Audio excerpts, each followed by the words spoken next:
Story के शुरू में हम एक आदमी को देखते हैं जिसका नाम डॉक्टर नेल्सन है। वो काफी घबराया हुआ है। रात के वक्त चर्च में आता है और चर्च के फादर पीटर को अपने साथ घर लेकर चला जाता है। उनके घर में कोई प्रॉब्लम है जिसकी वजह से फादर पीटर की उनको जरूरत पड़ जाती है। अब फादर डॉक्टर नेल्सन के साथ उनके घर जाते हैं तो देखते हैं कि एक लड़की को बहुत ही पावरफुल डीमन ने पोजेस किया हुआ है। उस लड़की की हालत बहुत खराब है और उसका नाम मैगली है। ये भी चर्च में ही काम करती थी। दिल ही दिल में फादर पीटर उसे पसंद करते थे। फादर से मैगली की ये हालत देखी नहीं जाती और वो अपने टीचर को कॉल करते हैं जो कि उनके सीनियर भी हैं और उनका नाम माइकल है। वो उन्हें मैगली की कंडीशन के बारे में बताता है और उन्हें एग्जॉर्सिज्म करने का कहता है।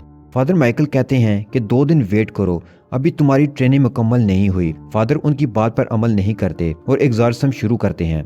वो मैगली पर होली वाटर फेंकते हैं और रिचुअल पढ़ना शुरू करते हैं। वो डीमन जो मैगली की बॉडी में था वो इनका ध्यान भटकाता है, लेकिन फादर अपने आप को कंट्रोल करते हैं। डीमन जानता था कि फादर मैगली को पसंद करते हैं और वो उन्हें सेड्यूस करता है। फादर रिचुअल पढ़ना जारी रखते हैं और मैगली बेहोश हो जाती है। फादर मैगली के पास आते हैं। यहाँ ट्विस्ट ये आता है कि मैगली तो नॉर्मल हो चुकी है, लेकिन वो डीमन अब फादर की बॉडी में आ चुका है। फादर अब पोजेस्ड हो चुके थे, डीमन के कंट्रोल में थे, इसलिए डीमन अब उनको मैगली के साथ मेकआउट करवाता है। जब उन्होंने एग्जॉर्सिज्म शुरू किया था, फादर ने एक कैमरा सेट किया था और ये सब उसी कैमरा में रिकॉर्ड हो जाता है। फादर पीटर को अब ये गुनाह सारी जिंदगी पनिश करेगा।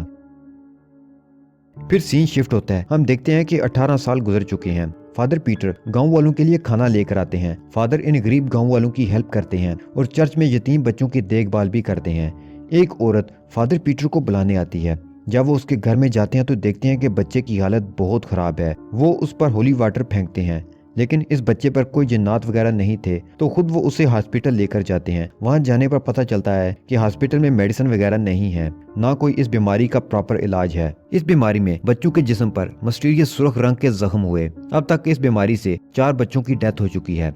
फादर को लगता है कि ये सब उनके गुनाह की वजह से हो रहा है। वो खुद को कसूरवार समझते हैं। वो फैसला करते हैं कि सीनियर फादर बिशप को वो ये सब स्टोरी बताएंगे। वो टेप रिकॉर्डर देने की और सच बताने की हिम्मत कर रहे होते हैं कि वो फादर पीटर को कुछ फंड्स देते हैं जिससे वो बच्चों के लिए मेडिसिन वगैरह लेकर आते हैं। फादर अपने उसी गुनाह के गिल्ट में होते हैं और रात को गॉड से माफी मांग रहे होते हैं, तो तभी उन्हें किसी चीज की आवाज आती है। वो जाकर देखते हैं जीसस की मूर्ति गायब है और उन्हें फर्श पर खून नजर आता है। फिर वो देखते हैं कि कोई बॉडी उल्टी पड़ी है और अंधेरा है जिससे उन्हें सही नजर नहीं आ रहा। अचानक जीसस की मूर्ति जिंदा हो जाती है और उन्हें डीमन ने पोजेस किया हुआ था। ये देखकर फादर डर जाते हैं और नींद से उनकी आंख खुल जाती है। फादर अपनी बॉडी को मूव नहीं कर पा रहे थे क्योंकि ये एक सपना था। उसी रात जेल में एक कैदी ने एक आदमी का हाथ काट लिया था। जिसका हाथ काटा वो उसे खाना देने के लिए आया था। उस लड़की का नाम एस्पेरेंजा है। ये लड़की फादर पीटर का नाम ले रही थी। उस लड़की ने कोई जुर्म नहीं किया बल्कि पोजेस थी और उसने 14 दिन से कुछ भी नहीं खाया था। और जेलर फादर पीटर को कॉल करके ये सब बताता है और कहता है कि आप इस लड़की का इलाज करें। फादर डॉक्टर नेल्सन के साथ जेल में जाते हैं। वो डीमन जो एस्पेरेंजा की बॉडी में थी वो फादर को उनका गुनाह याद करवाता है और कहता है कि मेरे अंदर 4 बच्चों की सोल है। मेरा और आपका सामना पहले हो चुका है। फादर और वो सब वहां से जाने लगते हैं तो उन्हें बहुत जोरदार चीखों की आवाज आती है जो कि इन सब के लिए बर्दाश्त करना मुश्किल था। फादर एग्जॉर्सिज्म के लिए मना कर देते हैं। फिर वहाँ एस्पेरेंजा की मॉम आती है जो कि मैगली है। वो उन्हें कहती है कि आप एग्जॉर्सिज्म करेंगे। वो उन्हें ये भी बताती है कि एस्पेरेंजा आपकी ही बेटी है। और एग्जॉर्सिज्म वाली रात वो डीमन फादर की बॉडी को छोड़कर एस्पेरेंजा की बॉडी में आ गया था। एग्जॉर्सिज्म वाली रात फादर ने जो गुनाह किया वो उन्होंने किसी को नहीं बताया था। फादर को अपने आप पर गुस्सा आने लगता है कि उनकी वजह से उनकी बेटी को पोजेस्ड होकर तकलीफ उठाना पड़ी है। वो मैगली से माफी मांगते हैं। वो फादर को माफ भी कर देती है। वो फैसला करते हैं कि एग्जॉर्सिज्म करेंगे और इसके लिए वो फादर बिशप से परमिशन लेते हैं। फादर को हर रात वही ड्रीम आता है कि जीसस की बॉडी में ईवल आ गया है। अब ऑर्फनेज में उसी बच्चे की डेथ भी हो जाती है जो बीमार था। एस्पेरेंजा के एग्जॉर्सिज्म के लिए फादर पीटर फादर माइकल से मिलते हैं जो कि मूवी के स्टार्ट में हमने देखे थे और जिन्होंने मैगली के एग्जॉर्सिज्म के लिए फादर पीटर को मना किया था। फादर माइकल बताते हैं कि ये डीमन बहुत पावरफुल है और एक बार मेरा सामना इसी से हुआ था और मैंने उसे हरा दिया था। इस डीमन का नाम बेलबोन है। फादर पीटर फादर माइकल को अपने इवल जीसस के ड्रीम के बारे में बताते हैं। वो उन्हें जवाब देते हैं कि 2000 साल पहले डीमन ने जीसस को पोजेस करने की कोशिश की थी मगर कामयाब ना हुआ और अब वो तुम्हारे जरिए ऐसा करना चाहता है। फादर माइकल उन्हें ये भी बताते हैं कि एग्जॉर्सिज्म के लिए उन्हें अपनी सोल को प्योर करना होगा वरना ये एग्जॉर्सिज्म काम नहीं करेगा।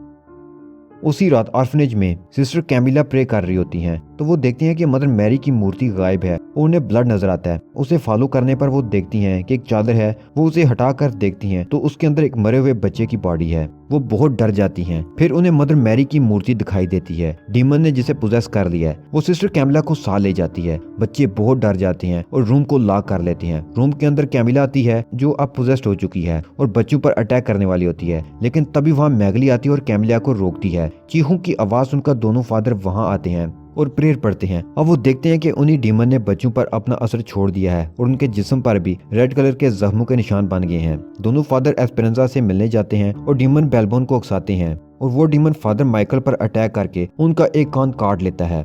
डॉक्टर नेल्सन जल्दी से एस्पेरेंजा को बेहोशी का इंजेक्शन लगाते हैं और वो बेहोश हो जाती है। हम देखते हैं कि इस जेल की बाकी लेडीज भी पोजेस्ड हो चुकी हैं और एक लेडी तो अपना सर दीवार पर टकरा रही है। दोनों फादर और डॉक्टर नेल्सन जेलर से कहते हैं कि हमें एग्जॉर्सिज्म करना है और जेल खाली करना चाहिए ताकि वो खतरनाक डीमन किसी और को पोजेस ना करे, लेकिन जेलर नहीं मानता। तो डॉक्टर नेल्सन कहते हैं कि वो सबको नींद के इंजेक्शन लगा देंगे। वो सब लेडीज को नींद के इंजेक्शन लगाते हैं। वो पोजेस थी और उन पर इस इंजेक्शन का कोई भी असर नहीं होता। अब रात के वक्त दोनों फादर एग्जॉर्सिज्म की तैयारी करते हैं। फादर माइकल फादर पीटर को अलर्ट करते हैं कि अब इस डीमन के बहकाने में नहीं आना। सच को झूठ और झूठ को वो सच दिखाता है और आपको अपने आप पर यकीन रखना है, तो तभी इस डीमन का सामना कर सकते हैं। अब दोनों फादर डॉक्टर नेल्सन और गार्ड के साथ जेल में जाते हैं और अचानक लाइट चली जाती है। डॉक्टर और गार्ड लाइट को चेक करने जाते हैं। डॉक्टर नेल्सन देखते हैं कि वहाँ गार्ड नहीं है और उसे ढूंढते हुए आगे जाते हैं तो उन्हें गार्ड की डेड बॉडी नजर आती है जो बहुत बुरी हालत में है। इधर डॉक्टर नेल्सन को कोने में खड़ी एक लड़की दिखाई देती है जो रो रही है और अपना हाथ नोच रही है। डॉक्टर उसके पास जाने लगते हैं तो पीछे से एस्पेरेंजा आ जाती है और डॉक्टर पर अटैक करती है। जेल के सब लॉक ओपन थे और अंदर कोई लेडी नहीं थी। एस्पेरेंजा का लॉक भी ओपन था और वो भी बाहर आ चुकी थी। अब दोनों फादर एस्पेरेंजा को ढूंढने लगते हैं। तभी उनके सामने जेल की लेडीज आती हैं जो पोजेस्ड हैं। वो सब मिलकर फादर पर अटैक करने लगती हैं। दोनों फादर प्रेयर्स पढ़ने लगते हैं। फादर माइकल की प्रेयर का असर होता है, लेकिन फादर पीटर की प्रेयर का कोई असर नहीं हो रहा था। फादर माइकल पीटर को कहते हैं कि तुमने जो गुनाह किया उसे कन्फेस करो और अपनी सोल को प्योर करो ताकि तुम्हारी प्रेयर का असर हो और तुम डीमन का सामना कर सको। मैं डीमन को नहीं मार सकता। यहाँ पर एक और सीक्रेट रिवील होता है कि फादर माइकल पीटर को बताते हैं कि जब लास्ट टाइम मेरा इस डीमन से सामना हुआ तो मैंने इस डीमन से अपनी सोल की डील की। अब एक लेडी फादर माइकल पर अटैक करके उन्हें मार देती है और वो हमेशा के लिए जहन्नम में चले गए। अब फादर पीटर फोन में रिकॉर्डिंग करके अपना गुनाह कबूल करते हैं और वीडियो बिशप को सेंड करते हैं। एस्पेरेंजा फादर पीटर के सर पर मारकर उन्हें बेहोश कर देती है। फादर पीटर की जब आंख खुलती है तो देखते हैं कि उस डीमन ने उन्हें जंजीरों में जकड़ा हुआ है और वो जोर जोर से प्रेयर पढ़ते हैं और एग्जॉर्सिज्म शुरू करते हैं। अब एस्पेरेंजा और बाकी पोजेस्ड लेडीज भी प्रेयर को उल्टा पढ़ने लगती हैं ताकि फादर पीटर की बॉडी से गार्ड को निकाल दिया जाए और डीमन उनकी बॉडी में घुस जाए। अब जब पोजेस्ड लेडीज और फादर एक दूसरे का एग्जॉर्सिज्म करना शुरू कर देते हैं। दोनों में से कोई भी हार मानने को तैयार नहीं था। दूसरी तरफ सिस्टर कैमिला को मदर मैरी इवल दिखाई देती हैं। वो बच्चों पर अटैक करने लगती हैं। कैमिला चाह कर भी उन्हें नहीं रोक सकती। फिर इस डीमन बेलबोन और फादर के दरमियान एक डील होती है जिसकी वजह से वो बच्चे बच जाते हैं और एस्पेरेंजा भी। वो डील ये थी कि डीमन फादर की बॉडी से गार्ड को निकाल देगा और खुद अंदर दाखिल होगा। फादर इन सब को बचा लेते हैं, हालांकि फादर माइकल ने उन्हें डीमन के साथ डील करने से मना किया था। अब सब कुछ नॉर्मल हो जाता है। एस्पेरेंजा और बाकी बच्चे ठीक हो जाते हैं। एस्पेरेंजा फादर का शुक्रिया अदा करने आती है और उनका हाथ पकड़ती है जिससे फादर का हाथ जल जाता है क्योंकि उन्हें डीमन ने पोजेस किया हुआ था। अब वहाँ बिशप भी आता है जो कि इस डीमन का फॉलोअर है। यहाँ हम फादर पीटर की आंखों में चमक भी देखते हैं और एस्पेरेंजा की आंखों में भी। बिशप ने वो वीडियो डिलीट कर दी थी जिसमें पीटर ने अपना गुनाह कबूल किया था ताकि वो वीडियो वेटिकन तक ना पहुंच सके। जब डीमन पीटर की बॉडी में आया तो गॉड ने एस्पेरेंजा की बॉडी में एक फरिश्ते को भेजा जो कि डीमन का मुकाबला कर सके। बिशप ने फादर पीटर को वेटिकन में एक और अच्छी पोस्ट दिलवाई थी और अब वो डीमन वेटिकन तक पहुंच चुका है ताकि दुनिया पर हुकूमत कर सके। और यहीं पर इस मूवी का एंड हो जाता है।